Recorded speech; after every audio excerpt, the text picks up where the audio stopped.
Governor Sindh Syed Murad Ali Shah मुखालफीन पर बरस पड़े।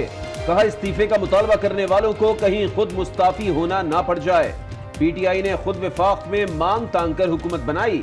इन्हें अकल और समझ नहीं, ये हुकूमत में नए नए आए हैं। मौला बख्शान जो कहते हैं सिंध सरकार कोई तजावुज़ात नहीं जो गिरा दी जाए। पीटीआई वाले अपनी खैर मनाएं। बिलावल भुट्टो को आने वाला कल करार दे दिया। हमने तैयारी कर ली है, हमने वफाक की धमकियों को संजीदगी से लिया है। इस रास्ते पे जाने से कुछ नहीं बचेगा, रहेंगे आप भी नहीं। आप गुरूब हो रहे हैं, हम तुलू हो रहे हैं। बिलावल साहब आने वाला कल है, आप गुजरता हुआ कल हो। इकोनॉमी जो है वो बिल्कुल डस्टबिन में जा रही है। इतने बड़े चैलेंजेस हैं, लेकिन वो लगे हुए हैं कि वेंचर पे कि मैंने पकड़ना है, मैंने मारना है, मैंने खत्म करना है। मुल्क की मईशत तबाही का शिकार है। हुकूमत को सियासतदानों को निशाना बनाने से फुर्सत ही नहीं। लीगी रहनुमाओं की मीडिया से गुफ्तगू। हुकूमत पर पाकिस्तान को वन पार्टी स्टेट बनाने की कोशिश का इल्जाम। कारकर्दगी पर भी तनकीद। कहा IMF से कर्ज लेने से पहले ही महंगाई करके शराइत मानी जा रही हैं। हर गुजरते दिन के साथ पाकिस्तान में महंगाई बढ़ रही है। ये जो पाकिस्तान को वन पार्टी स्टेट बनाने की कोशिश, पाकिस्तान को मुआशी तौर पर कमजोर करने की कोशिश, ये हुकूमत जो है ये पाकिस्तान के लिए तबाही बनकर आई है। नवाज शरीफ ने अल अजीजिया रेफरेंस फैसला इस्लामाबाद हाई कोर्ट में चैलेंज कर दिया। सजा कलअदम करार देने की दरख्वास्त। अपील में फैसले के कानूनी सुकून की निशानदही भी की गई। एहतसाब अदालत ने केस में नवाज शरीफ को 7 साल कैद की सजा सुनाई थी। नैब ने भी अल अजीजिया स्टील मिल्स का फैसला चैलेंज करने की तैयारी कर ली। शवाहिद के बावजूद नवाज शरीफ को सजा कम मिली। नैब का मौक़िफ़, सजा बढ़ाने के लिए अपील कल दायर किए जाने का इम्कान। फ्लैगशिप रेफरेंस में बरियत के फैसले के खिलाफ भी अपील तैयार, कल दायर की जा सकती है।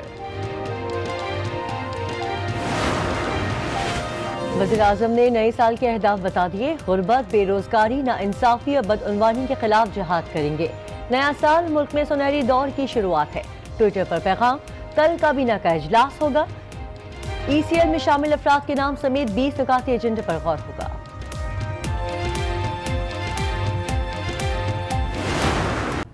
मुत्तहिदा अरब अमारात में मजीद 96 पाकिस्तानियों की जायदाद का पता चल गया। FIA की रिपोर्ट सुप्रीम कोर्ट में जमा। 363 अफराद को नोटिस जारी। 60 अफराद की शनाख्त नहीं हो सकी। 57 तहकीकात में ताउन नहीं कर रहे।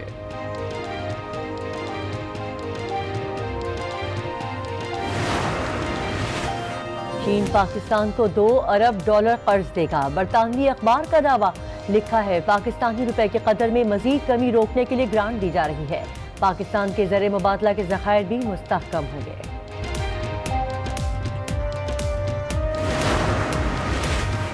साल बदल गया, कश्मीरी भाइयों की किस्मत ना बदली।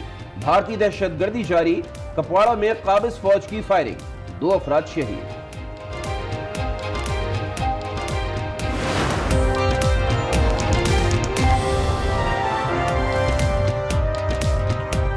अस्सलाम वालेकुम। आज 6 बजे में आपको कहेंगे खुशामदीद। मैं हूं किरण रिजवी और मैं हूं अली आबिद। सबसे पहले आपको बताएं कि लाहौर में पतंग की डोर ने एक और जान ले ली है। क्रिकेट खेलने में मसरूफ 7 साला उमर पतंग की डोर में उलझकर छत से गिरकर जान बहक हो गया। इस वक्त नुमाइंदा आज न्यूज लाहौर फैसल तारिक धर्मपुरा में गमज़दा खानदान के साथ मौजूद हैं। क्या कहते हैं वो, उनका इस हवाले से अभी क्या कहना है, ये हम उन्हीं से जानेंगे। जी फैसल बताइएगा। खूनी खेल ने एक और जान ले ली। हंसता बसता घर उमर का इस खूनी खेल की वजह से उजड़ गया। 7 साला उमर छत पर अपने दूसरे बहन भाइयों के साथ खेल रहा था कि अचानक आने वाली डोर से उसके पाँव में डोर फंस गई, जिसकी वजह से उमर जो है वो साथ जो 4 पहिया उसके ऊपर लगा। इसके वालिद इस वक्त हमारे साथ मौजूद हैं, इनसे भी बात करेंगे। हुकूमत के बारे में क्या कहेंगे? इस खूनी खेल को बंद होना चाहिए, आगे बसंत का ऐलान भी किया जा रहा है। नहीं, ये बंद होना चाहिए। अगर हमारा बच्चा तो चला गया आज, किसी और का भी कल को जा सकता है। जी, उमर का बड़ा भाई जो है वो भी हमारे साथ मौजूद है। क्या कहेंगे बेटा उमर के बारे में? उमर अब नहीं रहा, उमर की यादें तो है आपके पास? जी, वो बहुत अच्छा था। मेरा छोटा भाई था, वो बहुत अच्छा था। वो क्रिकेट खेल रहा था, जिसकी वजह से वो डोर आई है, डोर की वजह से वो जो है गिर गया नीचे और वो उसकी जान चली गई है। बिल्कुल आपने बात सुनी, सफ़े मातम घर में बिछ गया। उमर की खबर सुनने के साथ ही जो अज़ीज़ो क़रीब थे और साथ वाले जो अहले इलाका थे वो शदीद इस वक्त जो है रंज में है। उनके जो अहले खाना है वो भी शदीद परेशान है और हुकूमत से यही मुतालबा किया जा रहा है कि बसंत के ऊपर भी पाबंदी लगाई जाए और उस खूनी खेल को बंद किया जाए। जी, खबरों के सिलसिले को आगे बढ़ाते हुए आपको बताएं कि वज़ीर आला सिंध सैयद मुराद अली शाह मुखालिफिन पर बरस पड़े। कहा, इस्तीफे का मुतालबा करने वालों को कहीं खुद मुस्ताफी होना ना पड़ जाए। तहरीक इंसाफ सिंध में हुकूमत खत्म करने के ख्वाब देख रही है। उनका कहना था कि PTI ने खुद विफाक में मांग तांग कर हुकूमत बनाई है। ये ख्वाब देख रहे हैं कि सिंध हुकूमत खत्म कर देंगे। इन्हें अकल और समझ नहीं है। ये हुकूमत में नए नए आए हैं। जब से मैं इस वक्त CM बना हूं, मैंने सिर्फ एक दौरा किया है। CPEC की मीटिंग के लिए चाइना गया था, जहां चारों चीफ मिनिस्टर से आ रहा था, बाकी 3 चीफ मिनिस्टर्स गए नहीं, मैं सिर्फ गया। और फिर ECL पे डाल के चाहते हैं कि शायद मैं भी जो है कोई डेवलपमेंट का काम ना करूं। हमारी 99 लोगों की एक जमात है, क्लियर मेजॉरिटी है। डिफेक्शन क्लॉज पढ़ ले कोई 63A, कह रहे इतने लोग, इनको 49 लोग अलग, जो कि पॉसिबल 49 क्या 0.49 भी पॉसिबल नहीं है। मतलब एक बंदा भी नहीं जाना है हमारा।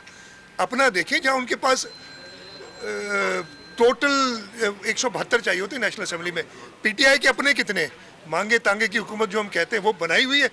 अकल है नहीं, समझ है नहीं, नए हुकूमत में आए, अब ये चल रहे हैं, इंशाल्लाह ताला कुछ भी नहीं होगा। वो अपने आपसे मुतालबा कर रहे हैं, उन्हें खुद मुस्तफी ना होना पड़े। वो तो वज़ीर आला सिंध सैयद मुराद अली शाह का मौक़िफ़ आपने मुलाहिज़ा किया। इस वक्त हमारे साथ मौजूद हैं PTI के रहनुमा हलीम आदिल शेख साहब। हलीम साहब, अगर आप मुझे सुन सकते हैं तो ज़रा ये बताइएगा कि आज वज़ीर आला सिंध आप लोगों पर शदीद बरसे हैं और कह रहे हैं कि इस्तीफ़े का मुतालबा तो आप लोग कर रहे हैं, लेकिन कहीं खुद आप लोगों को मुस्ताफ़ी ना होना पड़ जाए।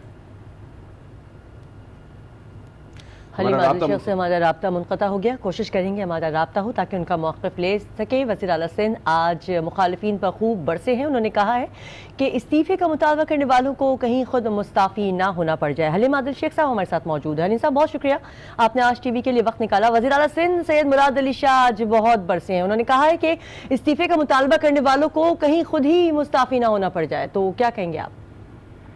देखिए, उनको मुराद अली शाह साहब उनसे कहें वो क्यों मुस्ताफी होंगे। किसी का नाम GIT में नहीं आया है।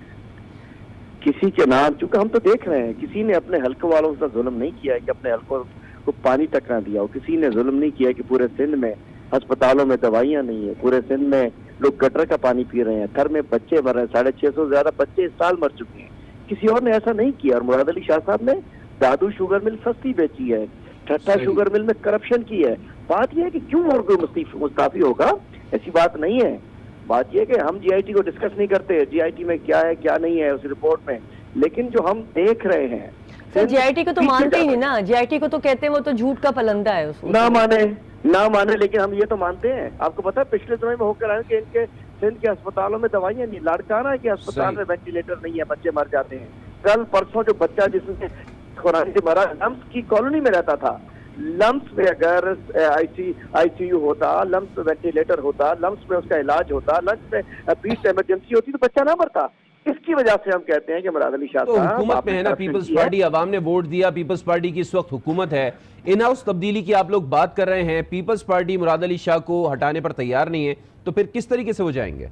देखिए, बात यह है, हमने जो बात की वो कल भी हमने की, परसों भी, आज भी वही कर रहे हैं कि इन हाउस तब्दीली एक जमहूरी रवायात में हमारा हक है NPS का। अगर यहाँ तो वो कहे ना बादशाह सलामत है, मुराद अली शाह बादशाह है और 5 साल बाद देखेंगे और बादशाह को नहीं। जब आइन में प्रोविजन है वोट ऑफ नो कॉन्फिडेंस का, वोट ऑफ कॉन्फिडेंस का, तो ये आइन प्रोविजन है ना, और इसको तो हम वोट ऑफ नो कॉन्फिडेंस की जो आप बात कर रहे हैं तो किस तरीके से कामयाब होगी? क्योंकि नंबर गेम तो पीपल्स पार्टी के हक में 50% से ज्यादा उनके MPAs हैं।